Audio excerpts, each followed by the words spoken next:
সাল্লাল্লাহু আলা মুহাম্মাদ ওয়া আলা আলিহি ওয়া আসহাবিহি আজমাইন। সাল্লাল্লাহু আলা মুহাম্মাদ ওয়া আলা আলিহি ওয়া আসহাবিহি আজমাইন। रहे मेरे मस्कन हवालाए काबा, बने मेरे मदफन दियारे मदीना, बलगल उला बिकमालिही कशफत दुजा बिजमालिही, حسنت جميع خصاله صلوا عليه وآله। আলহামদুলিল্লাহ। সাবেদ আলী ব্যাপারী নুরানি হাফিজিয়া মাদ্রাসা হাফেজ ছাত্রদের পাগড়ি প্রদান উপলক্ষে প্রথম বার্ষিকী ইসলামী মহাসম্মেলন, এই সম্মেলনের সভাপতিত্ব করবেন আলহাজ হযরত মাওলানা মুহাম্মদ আব্দুল মান্নান সাহেব মাদ্রাসাতুল আলিয়া, ইমাম ও খতিব বিআরডিসি জামে মসজিদ কাশিমপুর, এবং সভাপতি কাশিমপুর উলামা কল্যাণ সমিতি। উনি সহ আজকের মাহফিলে আগত যত মেহমান আছেন সকলকেই মোবারকবাদ। পাশাপাশি আমরা এখানে যারা আজকের এই সম্মেলনে উপস্থিত হতে পেরেছি সকলেই আল্লাহ পাকের দরবারে প্রাণ খুলে মন উজাড় করে রবের সন্তুষ্টির উদ্দেশ্যে সকলেই সমস্বরে বলি আলহামদুলিল্লাহ। আল্লাহ তাআলা আপনাদের সকলকে কেমন রেখেছেন? সবাই ভালো আছেন? ভালো রাখার মালিক কে? আল্লাহ। আমরা যেটা জানি না জানেন তিনি কে? আমরা যেটা বুঝি না জানেন তিনি কে? সেই রবের দরবারে লাখো কোটি সুজুদ ও শুকর, যিনি আমাদেরকে দ্বীনের সমঝ দিয়েছেন এবং এই মহতী মাহফিলে আলোচনা থেকে কিছু দ্বীন বিষয়ে আমল বিষয়ে শিক্ষা নেওয়ার তৌফিক দিয়েছেন। আমরা এই নিয়ত করি ইনশাআল্লাহ যা কিছু শিখব শুনব এগুলো আমাদের জীবনে আমল করার চেষ্টা করবো। ওয়া তাওফীকি ইল্লা বিল্লাহ। আল্লাহ কবুল করুন, বলেন আমিন। কবুল করা মালিক কে? আল্লাহ। আশপাশে যারা হয়তো ঘোরাফেরা করছি ওনারা যদি আল্লাহ তাআলার রহমতের সামিয়ানার মধ্যে আনতে চান তাহলে শয়তানের ওয়াসওয়াসাকে ভেঙে তামসা না দেখে এদিক সেদিক ঘোরাফেরা না করে রহমতের সামিয়ানার নিচে চলে আসি, আল্লাহর রহমত হবে ইনশাআল্লাহ। সময় কম, আমি সুনির্দিষ্টভাবে 5টি বিষয়ের আলোচনা করার চেষ্টা করব। আমি কোরআনে কারিমের একটি আয়াতে কারিমা তেলাওয়াত করেছি যেটি সূরা লোকমানে আছে। সূরার নাম কি বললাম? সবাই আমার সাথে একটু কথা বলতে রাজি আছেন? আমার সাথে কথা বললে জি হ্যাঁ না এইটুকু বললে আমি কোরআন থেকে কথা বলে যে সওয়াব পাবো, আপনারা আমার সাথে থেকে ইনশাআল্লাহ সেই পরিবারই সওয়াব পাবেন। তো সূরার নাম কি বললাম? সূরা লোকমান। লোকমান মানুষের নাম হয়। এখানে লোকমান নামে কেউ আছেন? কেউ নেই? লোকমান এটি খুবই সুন্দর একটি নাম। রব্বুল আলামিন এই লোকমান নামের ব্যক্তি কিছু কর্ম খুব পছন্দ করেছেন, যার কারণে ওনার সেই কথাগুলো আল্লাহর ভাষায়, রব্বুল আলামিনের ভাষায়, তার পবিত্র কালামের মধ্যে উপস্থাপনা করেছেন। কোরআনের মধ্যে যে কথাগুলো আছে সেই কথাগুলো বিশ্বের সবচাইতে সুন্দর, ঠিক কিনা বলেন? সবচেয়ে বেশি সুন্দর এবং মূল্যবান। এই কথাগুলোর উপর যদি কেউ আমল করতে পারে, সুনিশ্চিত ভাবে বলা যায় সে ইনশাআল্লাহ মুক্তি পেয়ে আল্লাহর জান্নাতে চলে যাবে ইনশাআল্লাহ। আমি এই আয়াতে কারিমা চার ভাবে কথা বলার চেষ্টা করব। প্রথমত, এটার প্রেক্ষাপট, এই আয়াতে কারিমা কেন আল্লাহ তাআলা অবতীর্ণ করলেন, তাফসীর যাকে বলে সেই সিস্টেমে বলবো ইনশাআল্লাহ। কেন এই আয়াতে কারিমা অবতীর্ণ করলেন সেই প্রেক্ষাপট বলবো। দ্বিতীয়ত বলবো হলো এটার তর্জমা। তৃতীয়ত, যে বিষয়গুলোর অবতারণা আল্লাহ রাব্বুল আলামিন করেছেন সেই বিষয়গুলোর বিষয়ে কিঞ্চিত ব্যাখ্যা। চতুর্থ যে বিষয়ের আলোচনা করার খেয়াল সেটা হলো এই আয়াতে কারিমা থেকে আমাদের কি শিক্ষা আছে বা কি করণীয়। এই চারটা ভাগে কথা বলবো, তাহলে কথাগুলো আপনাদের শিখতে সহজ হবে। কি বলেন, ঠিক কিনা? এমনি ঘোরাফেরা মূলক এদিক সেদিক আলোচনা করলে কিছু শেখা লাগে। সুনির্দিষ্ট আয়াত, সুনির্দিষ্ট আলোচনা ইনশাআল্লাহ করার চেষ্টা করব। এলেমের যোগ্যতা কালাম নাই, আল্লাহ রাব্বুল আলামিন যদি সুযোগ দেন, কবুল করেন, তবেই সম্ভব, না হলে সম্ভব। এ বিষয়ে অনেকগুলো হাদিস আছে এই আয়াত নিয়ে, সেখান থেকে আমি একটি হাদিসের অবতারণা করব ইনশাআল্লাহ। আমরা জানি রাসূল আকরাম সাল্লাল্লাহু আলাইহি সাল্লামের অনেক সাহাবী ছিলেন। এই সাহাবীদের মাঝে সর্বশ্রেষ্ঠ এবং খুব কাছের, খুব বড় চারজন সাহাবী। কয়জন সাহাবী? চারজন। কি কি নাম? হযরতে আবু বকর, হযরতে ওমর, হযরতে উসমান, হযরতে আলী রাদিয়াল্লাহু তাআলা আনহুম আজমাইন। এই চারজনের মধ্যে দ্বিতীয়ত যার নাম বললাম, কি বলেছিলাম? হযরতে ওমর রাদিয়াল্লাহু তাআলা আনহু। ওনাকে তো সবাই চিনেন, কি বলেন, চিনেন না? বাড়ি কি সুরাবাড়িতে, সাভারে, কোথায়? আরবে, কুরাইশে, রাসূলের সাহাবী। রাসূলের কি সাহাবী? শুধু সাহাবী না, আরেকটা আত্মীয় সম্পর্ক আছে, সেটা কি? আল্লাহ রাসূলের শ্বশুর। সুবহানাল্লাহ। জলিলুল কদর সাহাবী হযরতে ওমর ফারুক রাদিয়াল্লাহু তাআলা আনহু এমন ব্যক্তিত্ব সম্পন্ন মানুষ ছিলেন যার সৌজন্যে রব্বুল আলামিন পবিত্র কালামুল্লাহ শরীফে তার মনসা অনুযায়ী আয়াতে কারিমা নাযিল করেছে। সুবহানাল্লাহ। ওমর রাদিয়াল্লাহু তাআলা মনের খেয়াল অনুযায়ী, মনের রায় অনুযায়ী রব্বুল আলামিন কোরআনে কারিমে অবতীর্ণ করেছেন আয়াতে কারিমা। তাহলে কিরকম মানুষ হলে আল্লাহ তাআলার আয়াত তার অবতীর্ণ হয়? কিরকম মন মানসিকতা হলে রব্বুল আলামিনের কথার সাথে খাপ খেয়ে যায়? সেই দিকে আমি যাব না, সেই দিকে লম্বা আলোচনা আছে। আজকের যে বিষয়বস্তু সেখান থেকে আলোচনা করার খেয়াল করব।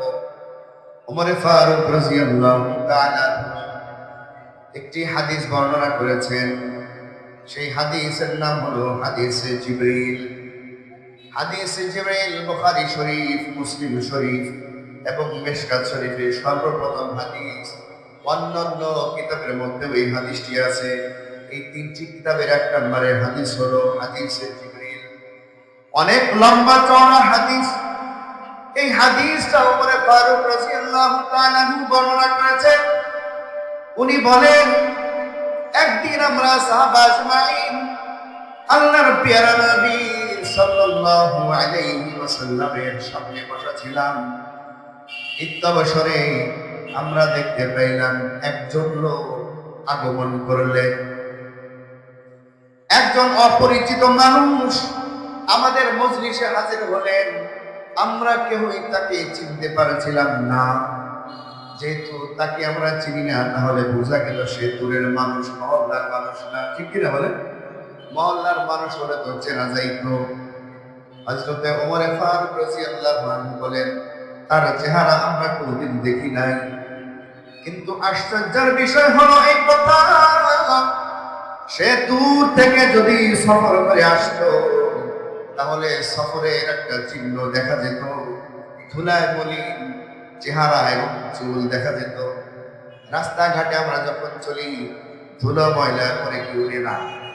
ধুলা ময়লা তো রাস্তায় যখন চলি, এই ধুলাগুলো কিন্তু চুলের আগায় আগায় লেগে যায়, চোখের পাপড়িতে পাপড়িতে লেগে যায়।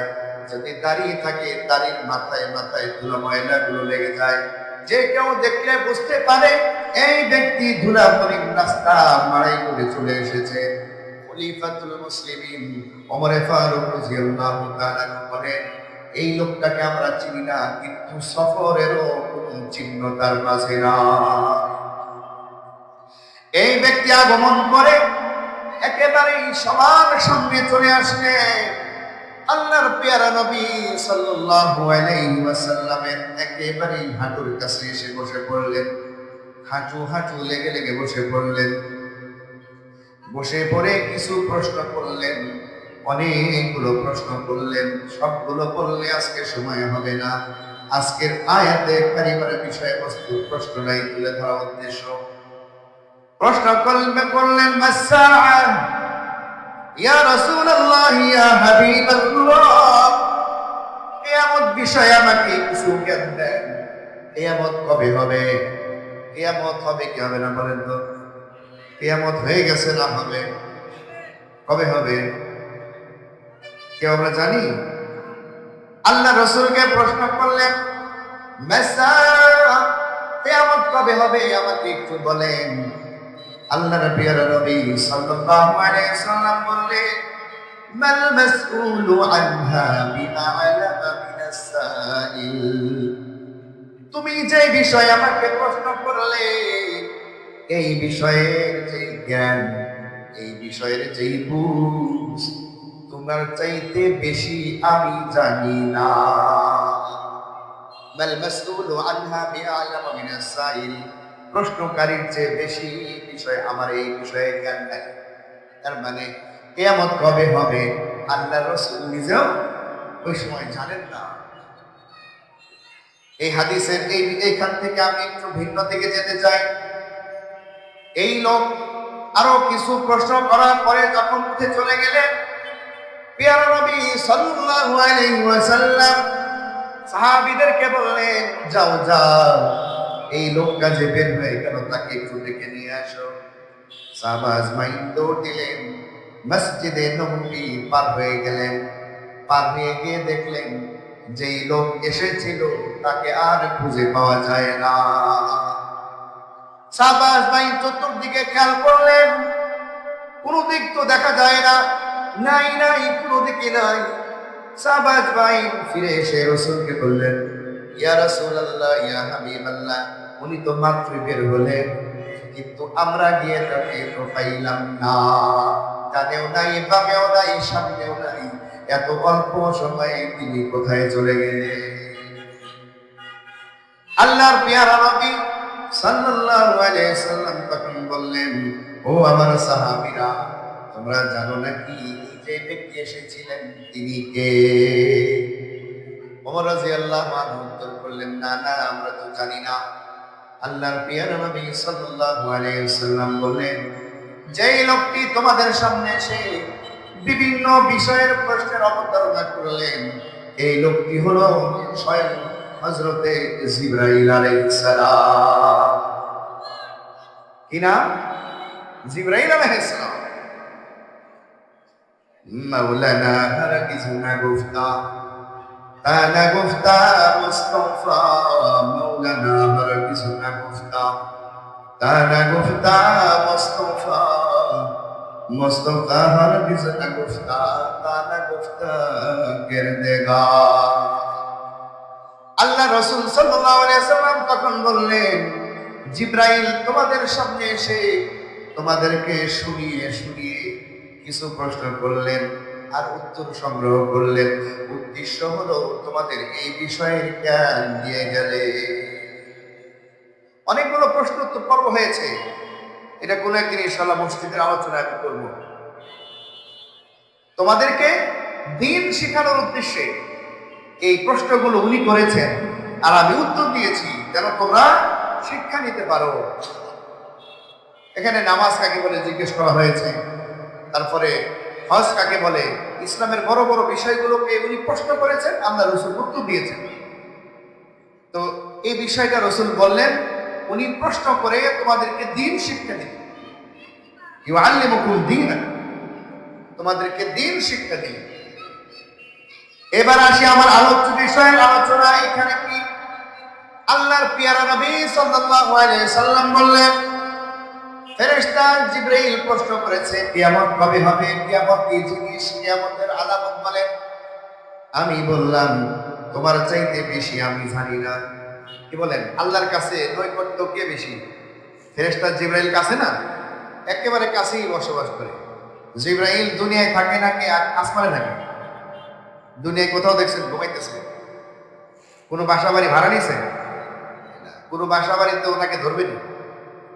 উনি কি আমাদের মতো এত বড় 6 ফুট 100 ফুট? আল্লাহু আকবার বলেন, আল্লাহু আকবার। জিবরাইল আলাইহিস সালামের 600 পাখা, কয় শত? 600 পাখা। ওনাকে প্রশ্ন করা হয়েছে আপনার জীবনে এই 600 পাখা কোনদিন উড়াল দিয়েছিলেন কিনা? উনি বলেছিলেন হ্যাঁ, একবার আমি 600 পাখার একসাথে ব্যবহার করেছিলাম। বলে কবে? বলে যেই দিন হযরতে ইউসুফ আলাইহিস সালামকে তার আপন ভাইরা, তার ভাইরা কূপের উপর থেকে কূপের মধ্যে ফেলে দেয়। কূপের মধ্যে ফেলে দেয়, কূপের উপর থেকে নিচ পর্যন্ত পড়তে কয় মিনিট সময় লাগবে? কয় মিনিট বলেন দেখি? 1 মিনিট তো দূরের কথা, 10 সেকেন্ডও লাগবে না, বেশি গভীর ছিল না তো। হযরতে জিবরাইল আলাইহিস সালাম বলেন, যেই মুহূর্তে তাকে কূপের উপর থেকে ফেলে দিচ্ছে, পানির মধ্যে বিভিন্ন বিষাক্ত সাপ ছিল, পাথর ছিল, বিচ্ছু ছিল। আমি যদি সেখানে না ধরতাম তাহলে উনি এখানে আহত নিহত হতে পারতেন। রব্বুল আলামিন বললেন, ও জিবরাইল তুমি সবগুলো পাখা খুলে উড়াল দাও, আমার ইউসুফকে পানিতে পড়ার আগে ধরে নাও। সুবহানাল্লাহ। আমি সেখানে 600 পাখার ব্যবহার করেছিলাম একবারই।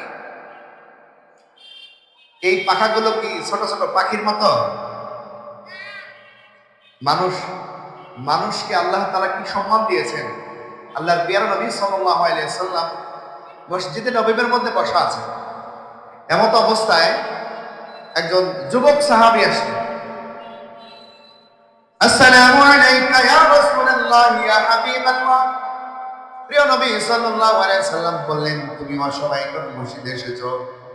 ওই যুবক সাহাবী বললেন, আমি মসজিদে এসেছি আপনার থেকে কিছু শেখার উদ্দেশ্যে।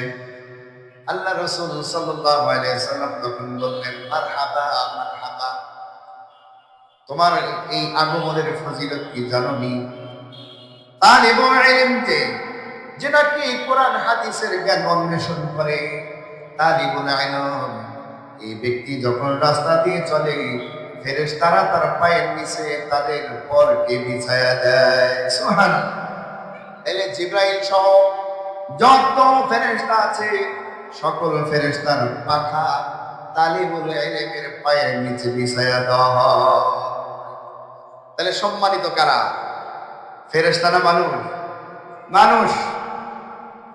ফেরেশতার চেয়ে মানুষের সম্মান বেশি, যার কারণে তাদের পাখাকে, তাদের পরকে তালিবুল ইলমের পায়ের নিচে বিছায়া দেওয়া হয়। সুবহানাল্লাহ বলেন। হযরতে জিবরাইল আলাইহিস সালাম যখন চলে গেলেন, আল্লাহ রাসূল তখন বললেন, জিবরাইল প্রশ্ন করেছিল কিয়ামত কবে হবে? তখন আল্লাহ রাসূল সাল্লাল্লাহু আলাইহি ওয়াসাল্লামের উপরে আল্লাহ রাব্বুল আলামিন এই আয়াতে কারিমা অবতীর্ণ করে, ইন্নাল্লাহা ইনদাহু ইলমুস সাআ ওয়া ইউনাজ্জিলুল গায়সা ওয়া ইয়া'লামু মা ফিল আরহাম ওয়া মা তাদরি নাফসুম মাযা তাকসিবু গাদা ওয়া মা তাদরি নাফসুম বিআইয়ি আরদিন তামুত ইন্নাল্লাহা আলিমুন খাবীর। আল্লাহর পেয়ারা নবী সাল্লাল্লাহু আলাইহি সাল্লাম বললেন, পাঁচটি বিষয়ের জ্ঞান। কয় বিষয়? পাঁচ বিষয়ের জ্ঞান রব্বুল আলামিন সারা দুনিয়ার মধ্যে বলেন, আসমানের মধ্যে বলেন, কোন ব্যক্তিকে সেই জ্ঞান দান করা হয় না। এই হাদিসে জিবরাইলের মধ্যে আল্লাহর পেয়ারা রাসূল সাল্লাল্লাহু আলাইহি সাল্লাম বললেন, কিয়ামতের জ্ঞান তার মধ্যে এক নাম্বার। কিয়ামত কবে হবে আল্লাহ রাসূল নিজেও বলেন নাই, বা আল্লাহ তাআলা সেই জ্ঞান দেন নাই। কোন বছর হবে, কত তারিখ হবে, এগুলো বলেন নাই। তবে একটা না কয়েকটি আলামত বলেছেন, কিয়ামত হবে শুক্রবারে। কিবারে? শুক্রবারে হবে। এর আগে অনেকগুলো নিদর্শন আছে। সূর্য ওঠে কোন দিকে বলেন তো? উত্তর দিকে না দক্ষিণ দিকে? পূর্ব দিকে। মাশাআল্লাহ, হুঁশ আছে আপনাদের, আলহামদুলিল্লাহ। পূর্ব দিগন্তে সূর্য ওঠে আর অস্তমিত হয় পশ্চিম দিগন্তে। কিয়ামতের আগের দিন, কিয়ামতের পূর্বে সূর্য উদিত হবে পশ্চিম দিক থেকে। সূর্য যখন পশ্চিম দিক থেকে উদয় হবে, ওই সময় থেকে তওবার দরজা বন্ধ হয়ে যাবে। তওবা করলে আর কবুল করা হবে না। তওবা বুঝেন? তওবা কাকে বলে? ফিরে আসা, আল্লাহর দিকে কি করা? ফিরে আসা। শয়তানের রাস্তা থেকে আল্লাহর রাস্তার দিকে ফিরে আসার নাম তওবা। ইয়া আইয়ুহাল্লাযীনা আমানু তুবু ইলাল্লাহ, ওহে আমার ঈমানদার বান্দা বান্দীরা রে, তোমরা তওবা করে আল্লাহর দিকে ফিরে আসো। তোমরা শয়তানের রাস্তায় অনেক চলেছো, অনেক দৌড়াইছো। শয়তানে তোমাকে ধোকার সাগরের মধ্যে ফেলে হাবুডুবু খাওয়াইছে, পানি খাওয়াইছে, কাদা খাওয়াইছে, গম খাওয়াইছে, চাল খাওয়াইছে, রাস্তা খাওয়াইছে, সবকিছু খাওয়াইছে। এত কিছু খায়াও কি তোমার এখনো পেট ভরে নাই? তুমি ফিরে আসো। আলাম ইয়ানি লিল্লাযীনা আমানু আন তাখশা কুলুবুহুম লিযিকরিল্লাহ। আল্লাহ রাব্বুল আলামিন বলেন, ও মানুষ, তোমাদের কি এখনো সময় হয় নাই? তোমরা আল্লাহর দিকে ফিরে আসবে, তোমরা আল্লাহ তাআলাকে ভয় করবে। আমাদের কি এখনো সময় হয় না? আমরা দৌড়াইতেছি, শুধু দুনিয়ার পিছনে দৌড়াই, চাকরির পিছনে দৌড়াই, ব্যবসার পিছনে দৌড়াই, শিল্পের পিছনে দৌড়াই, সম্মানের পিছনে দৌড়াই। আল্লাহর দিকে দৌড়ের কিন্তু এখন আমাদের সময় হলো না। এটাই হলো বড় আফসোস। सारे दुनिया हो मुखालिफ, सारी दुनिया हो मुखालिफ, कुछ नहीं नुकसान है, गम नहीं है, डर नहीं है, जब मेरे रहमान है। आमीन বলেন, আমিন। সকল দুনিয়ার সবকিছু যদি আমি আপনার বিপরীত চলে যায়, শুধুমাত্র কেবলমাত্র যদি আল্লাহ তাআলার বন্ধু হতে পারি, আর কিছুই কিন্তু আমাদের দরকার পড়বে না। আমরা শুধু দৌড়াইতেছি। একটা চার দোকানওয়ালা 5 টাকায় চা বিক্রি করে, এই 5 টাকার লোভে আল্লাহর হুকুম নামাজকে ছেড়ে দিয়ে চা ঘুরতেছে, আছে না নাই? একটা মুদি দোকানদার দিনে 5,000 টাকা বিক্রির লেগা 1,000 টাকা লাভের জন্য সে আল্লাহর হুকুমকে ফালাইয়া দোকানের মধ্যে পড়ে থাকে, আছে না নাই? একটা মুসলিম মুসি যদি হয়, জুতা সেলাই করা 10 টাকা পায়, সেটার পিছনেই সময় দিচ্ছে, নামাজ দেওয়ার টাইম নাই। নাপিত যদি হয়, নরসিংহ যদি মুসলিম হয়, একটা মাথা চুল কাটলে 50 টাকা, 70 টাকা, 100 টাকা পাবে। এই কারণে আল্লাহর হুকুমকে ভুলে এই কাজের মধ্যে ব্যস্ত হয়ে পড়ে। কোনো মানুষ চাকরির জন্য ব্যস্ত হয়ে পড়েছে, এমন জিনিস পেয়েছে আল্লাহর হুকুমের প্রতি আসার তার কোনো আর গুরুত্ব নাই। আছে না নাই? এরকম মানুষের অভাব নাই। অথচ দেখেন, চিন্তা করে দেখেন, সে এটা নিয়ে কবরে যেতে পারবে না? পারবে? চা দোকানওয়ালা সারাদিন রাত চা বিক্রি করে করে যেই টাকা ইনকাম করলো, অবশেষে কিন্তু যখন মৃত্যু হবে সবকিছু ফালাইয়া রিক্ত হস্তে একেবারে 5টা 3টা কাপড় নিয়ে যেতে হবে, কিছুই নিতে পারবে না। রাসূল আকরাম সাল্লাল্লাহু আলাইহি সাল্লাম একদিন বললেন, আচ্ছা বলো তো, তোমরা নিজের সম্পদকে কি খুব মহব্বত করো? তোমাদের যা যা আছে মহব্বত আসেনি বলেন তো? আপনাদেরও যে সম্পদগুলো আছে, ব্যাংকে কিছু ব্যালেন্স আছে, ঘরের মধ্যে ট্রাঙ্কে, শোকেস, আলমারির মধ্যে তালা বেঁধে কিছু টাকা রাখছেন, কিছু স্বর্ণ অলংকার রাখছেন, মহব্বত আছে না নাই? মহব্বত আছে। যে ভাইরা বলতেছে না তাদের মনে হয় মহব্বত নাই। তাহলে কি চাইলে দিবেন? তাহলে মহব্বত আছে, সবার আছে। এখন রাসূল বলেন, তোমরা বলো তো এই মহব্বতটা মূলত কার জন্য করছো? তোমার জন্য নাকি অন্য কারো জন্য? অবশ্যই আমার জন্য করছি। আমার টাকাগুলো যেন সঠিকভাবে থাকে, আমার ঘরের স্বর্ণগুলো যেন চুরি না হয়, সঠিকভাবে থাকে, অবশ্যই মহব্বত করি, সেফটিও দিই। আল্লাহ রাসূল বললেন, না না, বরঞ্চ তোমরা মহব্বত করো অপরের জন্য। তোমরা এই সম্পদের মহব্বত করো নিজের জন্য না, নিজের ভোগ বিলাসের জন্য না। গচ্ছিত টাকা পয়সা স্বর্ণ অলংকার এগুলো তোমার পরিচিতের সম্পদ। তুমি যখন মরে যাবে, তুমি যখন দুনিয়া থেকে বিদায় নিয়ে যাবে, এই সমস্ত কিছুই কিন্তু নিয়ে যেতে পারবে না। পারবো আমরা? আল্লাহ রাসূল বলেন, সুতরাং যেই জিনিস রেখে যাবে অন্যের জন্য, এই জিনিসের মহব্বতের পিছনে তোমরা কিন্তু সময় দিতেছো। আসলেই তো তাই। আপনার সংসারে যা আছে সবকিছু রেখে যেতে হবে সন্তানের জন্য। সন্তান না থাকলে বিবি, ভাতিজা, ভাতিজি এদের জন্য রেখে যেতে হবে, কিছুই নিয়ে যেতে পারবো না। তাহলে এই সম্পদ বৃদ্ধির পিছনে, এই সম্পদকে বৃদ্ধির পিছনে আমাদের মূল্যবান আল্লাহর হুকুমকে নষ্ট করেছি, আমাদের সততাকে নষ্ট করে হারাম পথ অবলম্বন করেছি। এগুলো কিন্তু বুদ্ধিমানের কথা নয়। তাহলে একটা বললাম, কিয়ামতের জ্ঞান আল্লাহ সারা দুনিয়ার কোনো মানুষ জানে না কবে হবে। 1 নাম্বার, আল্লাহ রাসূল সাল্লাল্লাহু আলাইহি ওয়াসাল্লাম বলেছেন, ওয়ায়ুনাজ্জিলুল গায়স, ওয়ায়ুনাজ্জিলুল গায়স, দুনিয়ার জমিনে বৃষ্টিপাত হয়, কিন্তু কোথায় কতটুকু বৃষ্টিপাত হয় আল্লাহ রাসূল বলেন আল্লাহ সারা দুনিয়ার কোনো মানুষ বলতে পারবে না। দুনিয়ার মধ্যে বৃষ্টি ছাড়া এই দুনিয়া মানে সতেজ থাকবে না। রোদের তাপে এই দুনিয়া ফেটে ফেটে যাবে, জমি চৌচির হয়ে যাবে, মানুষ না খেয়ে মরে যাবে। বৃষ্টিদাতাকে আর কেউ আছে? বৃষ্টি কিছুদিন না হলে বোঝা যায় এই শীতকাল যখন শেষ হয়ে যাবে, চকের মধ্যে যখন বৃষ্টিপাত হবে না, তখন জমিগুলো ফেটে ফেটে যাবে। কৃষক আর কোনো বীজ রোপণ করতে পারবে না, কোনো ফসল হবে না। বৃষ্টিপাত না হলে, পানির ব্যবস্থা না থাকলে কোনো ফসল সুন্দরভাবে সুচারুরূপে হবে না, ফসল হবে না। 1 বছর টানা যদি বৃষ্টি না হয়, বিশ্বের মধ্যে অর্ধেক মানুষ না খেয়ে মারা যাবে, অভাব অনটন চলে আসবে। তাহলে এই বৃষ্টিপাত কোন দেশে, কোন এলাকায় কত পরিমাণ অবতীর্ণ হবে, বর্ষণ হবে, আল্লাহ ছাড়া কেউ জানে না। তাহলে 1 নাম্বার কি বললাম? কিয়ামত। কিয়ামতের বিষয়টা কিন্তু বিশ্বাস রাখা ঈমানেরও একটি শাখা।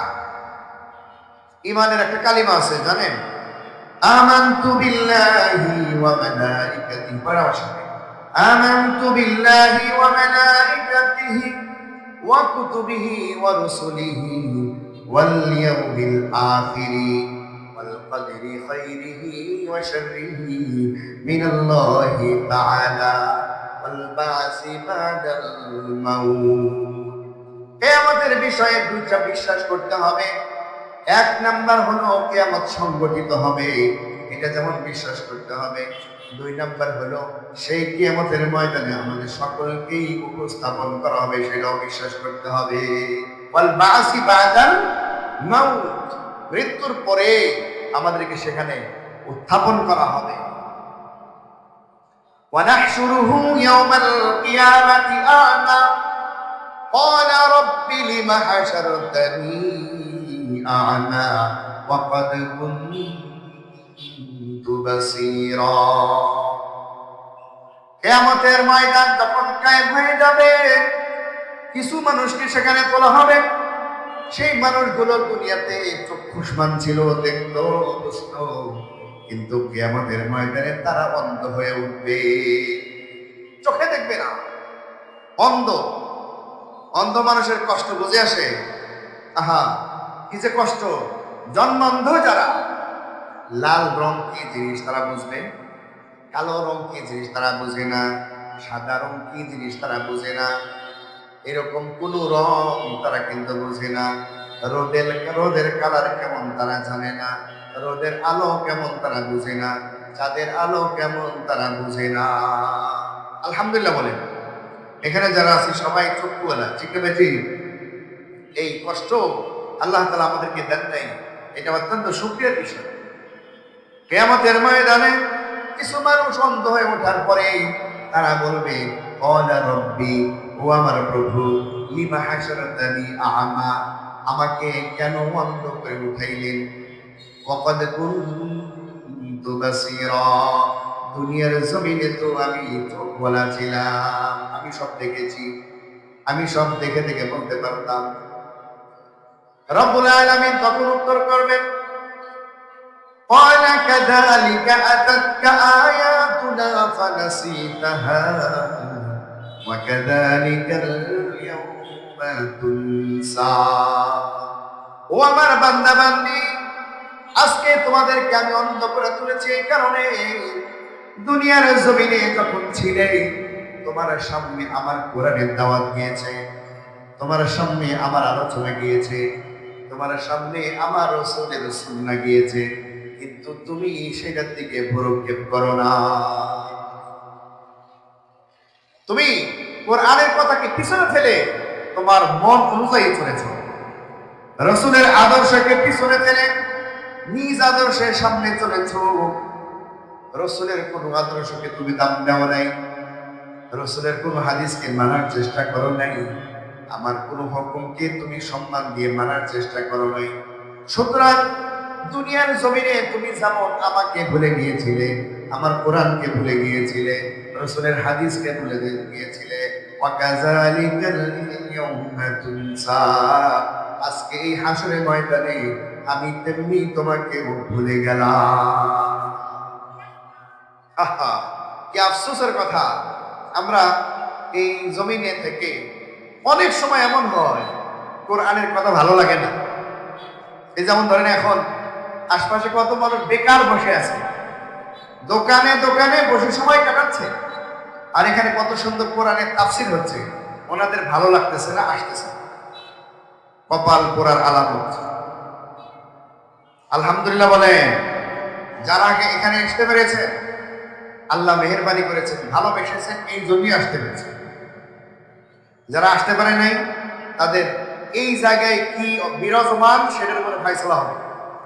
তাদের দিল কি সাক্ষী দিয়েছে যে দুধ হুজুর যা কর কইব, কোরআন থেকে তো কইব, যাওয়ার কি দরকার, এখান থেকে শোনা যাবে। এই যে কোরআনকে অবমূল্যায়ন করা, এটা সেই দিন বুঝে আসবে যেদিন অন্ধ করে তোলা হবে।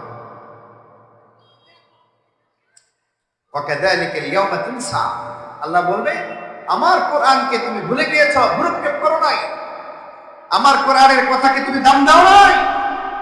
কোরআনের আলোচনার সময় তোমার আড্ডাবাজিটা বেশি প্রিয় ছিল, কোরআনের আলোচনার সময় তোমার ব্যক্তিগত কাজের বেশি প্রাধান্য ছিল। আজকে আমিও তোমাকে সেরকম ভুলে গেলাম যেমন তুমি আমার কোরআনকে ভুলে গিয়েছো। আল্লাহ তাআলা সকলকে কবুল করে বলেন আমিন।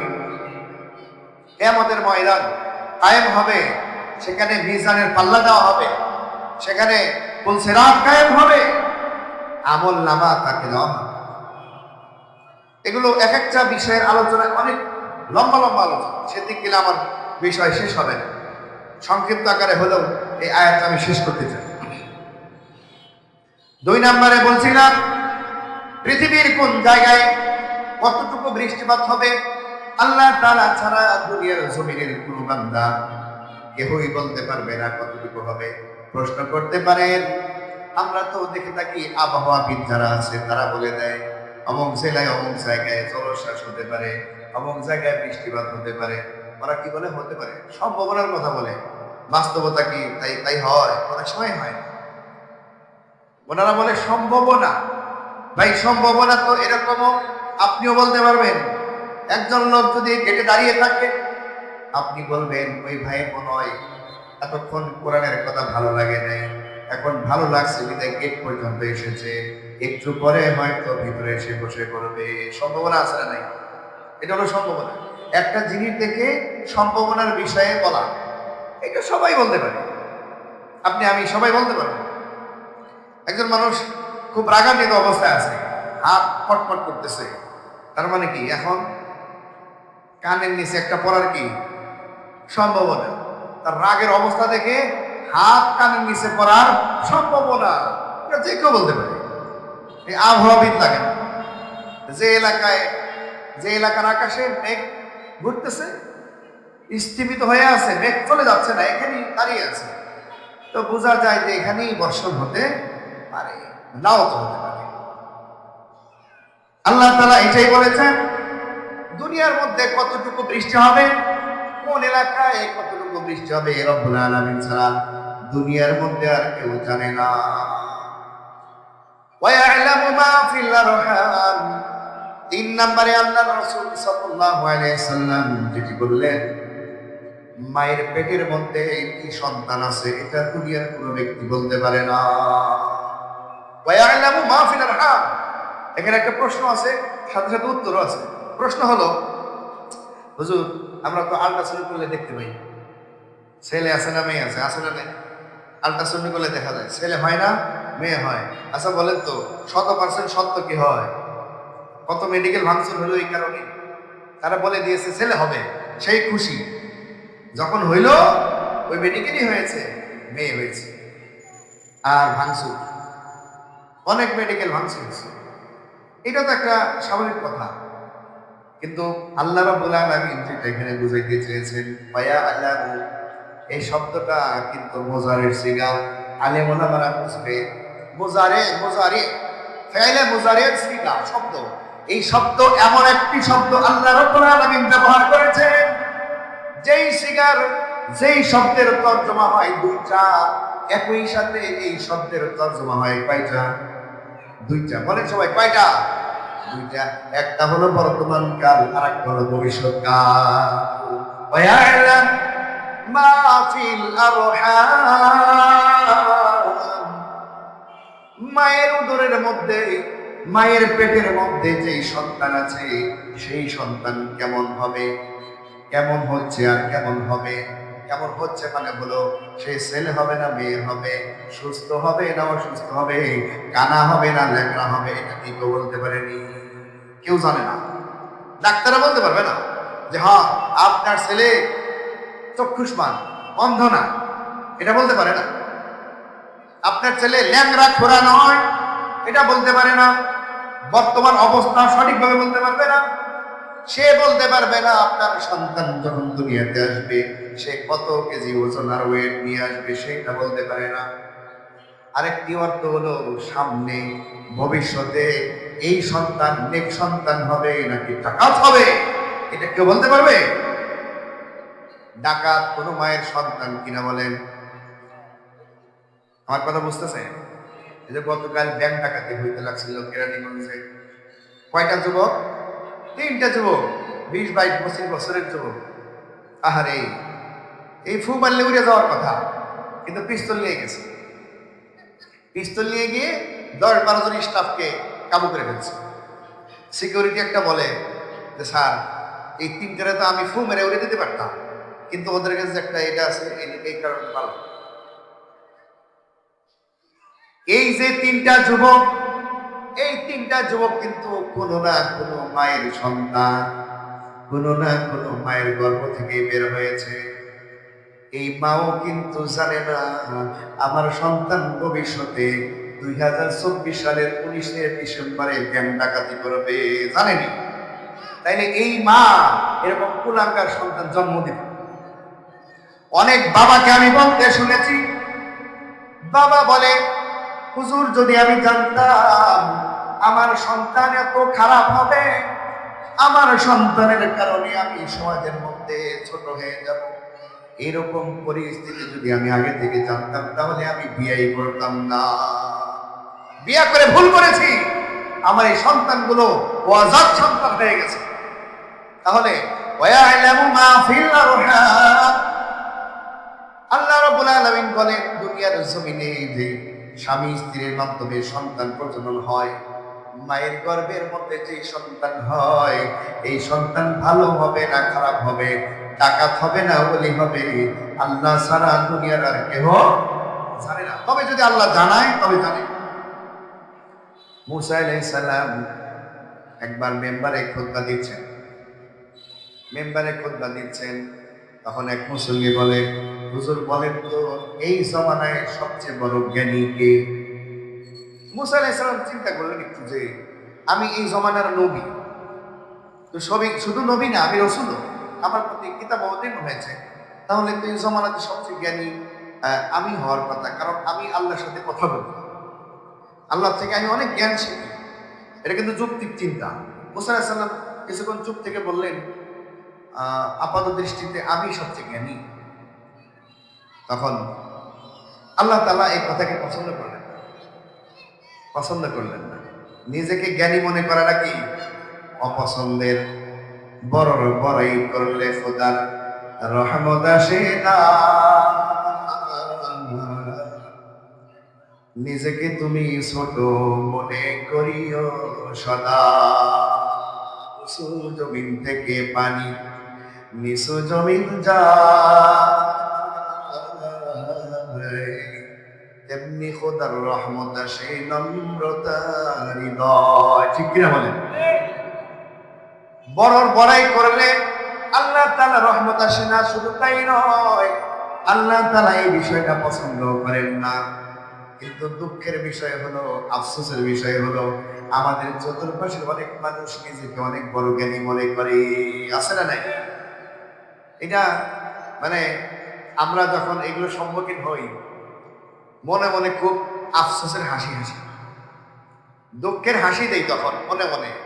প্রকাশ্যে দিলে এই বেচারা তো অনেক বড় নিজেকে মনে করে, নিজেকে অপমানিত বোধ করবে, এ শুনি আর মনে মনে হাসি যে এ সবচেয়ে বড় কি বলেন না, ভয় পেতেছেন?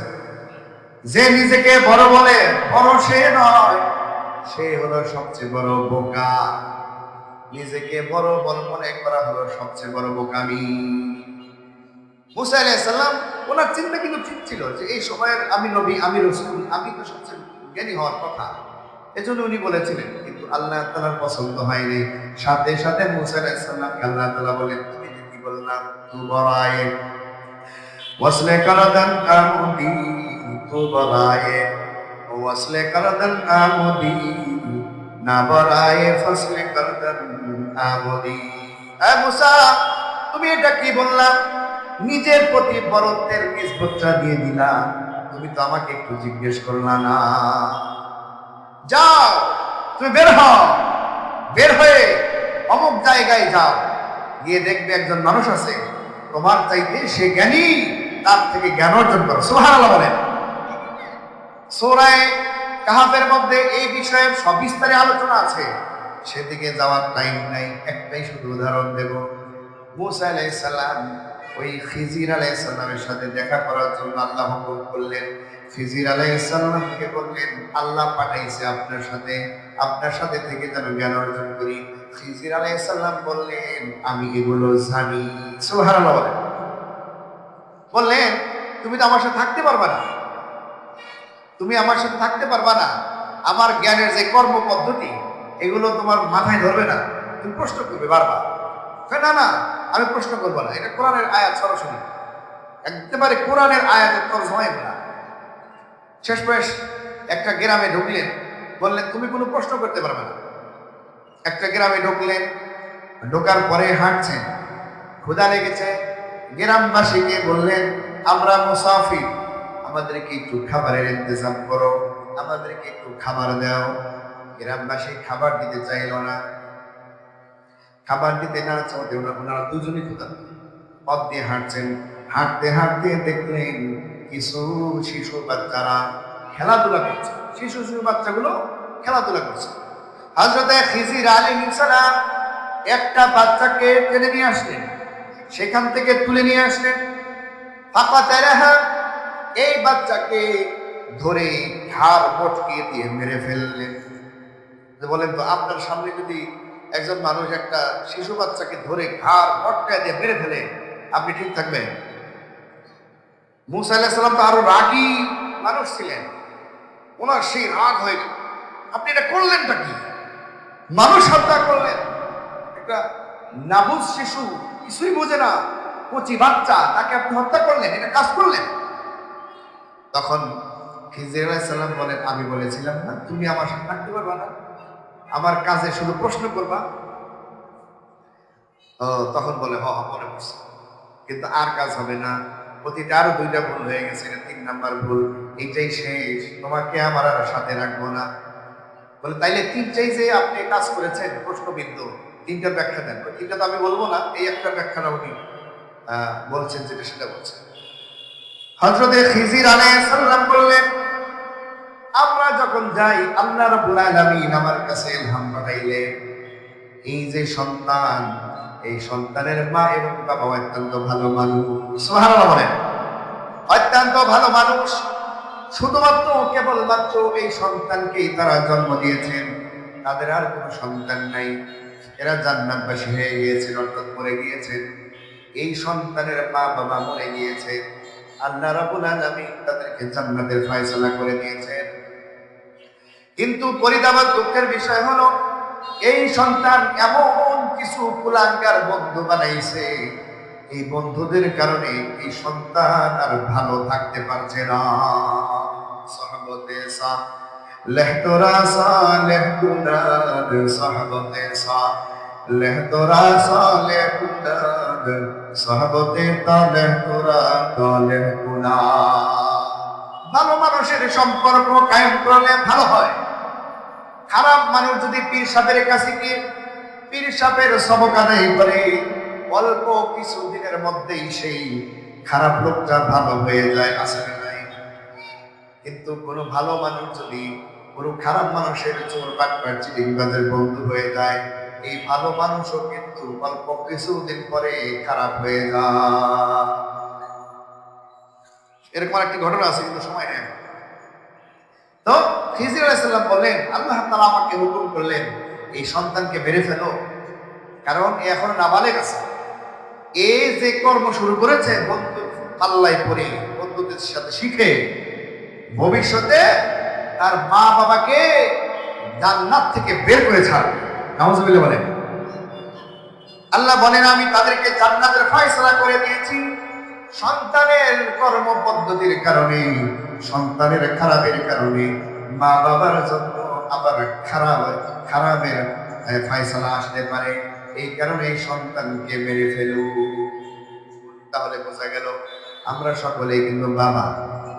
এখানে কে কে বাবা আছে হাত উঠান, মানে সন্তানের বাবা। এ তো মাশাআল্লাহ অনেক। তাহলে সন্তান কিন্তু আপনার জিম্মাদারিতে আছে। এই সন্তানকে যদি ভালো মানুষ না বানাইতে পারেন, কবরের মধ্যে গিয়া কিন্তু শয়তানের খারাপের আসর আপনার কবরে পৌঁছে যাবে। সাবধান, সন্তানকে আল্লাহর হুকুম শিখান। পর্দার আড়ালের মা বোনেরা আপনাদের মেয়েদেরকে, ছেলেদেরকে দিন শিখান, আল্লাহকে চিনান, রসুলকে চিনান। আমি গতকালই একজনকে স্কুলের একটা স্টুডেন্টকে জিজ্ঞেস করছি, বলো তো সাহাবী কাকে বলে? সাহাবী কাকে বলে জানে না, ক্লাস 5 সম্ভবত পড়ে। আপনারা সাহাবী চিনেন? আমার সামনে যারা বসা আছেন তারা বলেন চিনেন? তাহলে আপনাদের সন্তানকে চেনায় দিবেন সাহাবী কাকে বলে। রাসূল, নবী, আল্লাহ, কোরআন, সাহাবী, ওলি এগুলো চেনায় দিতে হবে, ওনাদের আদর্শকে গ্রহণ করাইতে হবে। নাহলে আপনি কিন্তু জীবন বৃথা। কার জন্য আপনি সারা জীবন দিয়ে দিলেন, কবরে গিয়া তার জন্যই আবার গুনাহ আপনার কবরে পৌঁছবে। সাহাবতে সালেহ তোরা সালেহ কুনাদ, সাহাবতে তাহলের তালেহ গুনাহ। সাবধান হতে হবে, আমাদেরকে একটু সচেতনতার সাথে সন্তানকে মানুষ করতে হবে। এমন সন্তান আমরা বানাতে হবে, আপনি মরে গেলে যেন সন্তান জানাজা দিতে পারে, আপনি মরে গেলে যেন কবরের মধ্যে নামিয়ে পড়ে বিসমিল্লাহি পড়ে আমার সাথে, বিসমিল্লাহি ওয়া আলা মিল্লাতি রাসূলিল্লাহ। আমার সামনে যারা বসা আছে বলেন তো দেখি, কে কে নিজের মরহুম বাবাকে কবরে নামাইছেন? হাত উঠান। মাশাআল্লাহ, খুবই সীমিত, অনেক কম মানুষ নিজের বাবাকে কবরের মধ্যে শোয়াইতে পারে। অধিকাংশ মানুষ কিন্তু সাহস পায় না, আর জানেও না কিভাবে কবরে জমা দিতে হয় আল্লাহর কাছে।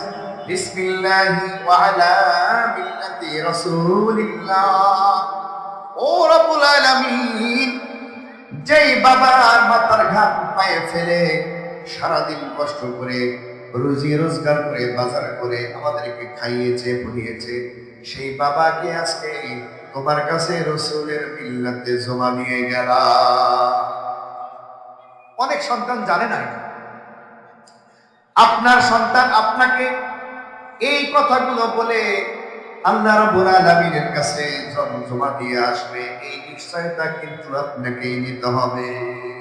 এমন সন্তান বানায়েন না যে সন্তান আপনার কবরের পাশে গিয়া সূরা কেরাত করে একটু কবর জিয়ারত করতে পারে না।